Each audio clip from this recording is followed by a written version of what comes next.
बादलों से भरा आसमान, बिजली की चमक और गरज, और फिर धीरे धीरे गिरती बारिश की बूंदें। यह वो मौसम था जब गांव के हर व्यक्ति का मन रोमांचित हो जाता था। परंतु आज का दिन थोड़ा अलग था, क्योंकि बारिश ने इस बार गांव के हर घर में चिंता की लहर दौड़ा दी थी। सुमन, जो गांव के सबसे बड़े परिवार की बहू थी, आज अपने मायके जाने का सोच रही थी।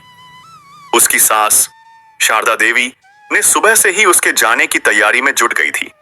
सुमन का मायका पास के गांव में था और बारिश के कारण रास्ते की स्थिति बहुत खराब हो गई थी। माँ, इतनी तेज बारिश में मैं कैसे जाऊंगी? सुमन ने अपनी सास से पूछा। शारदा देवी ने मुस्कुराते हुए कहा, बेटी, अगर तुझे मायके जाना है तो हम सब मिलकर रास्ता बनाएंगे। तुझे मायके जाना बहुत जरूरी है, तेरा मन भी लग जाएगा। सुमन की सास और गांव के बाकी लोग मिलकर एक योजना बनाने लगे। गांव के सभी पुरुषों ने मिलकर रास्ते के कीचड़ को साफ करना शुरू कर दिया। महिलाओं ने सुमन के साथ ढेर सारी पकवान बनाकर उसे विदा करने की तैयारी की। जब सब तैयारी हो गई तो सुमन अपने पति रमेश के साथ मायके के लिए निकली। रास्ते में बारिश तेज हो गई, लेकिन गांव के लोगों ने मिलकर उसे सुरक्षित पहुंचाने का प्रयास किया।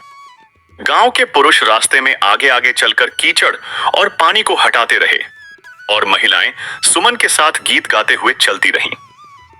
सुमन का मायका नजदीक आते ही उसकी खुशी का ठिकाना न रहा। मायके के दरवाजे पर उसके माता पिता उसकी प्रतीक्षा कर रहे थे। सुमन को देखकर उनकी आंखों में खुशी के आंसू आ गए। बेटी, इतनी बारिश में तू कैसे आई? उसकी मां ने सुमन को गले लगाते हुए पूछा। सुमन ने हंसते हुए कहा, मां, गांव के सभी लोगों ने मिलकर मुझे यहां तक पहुंचाया है। यह सब उनका प्यार और साथ ही है।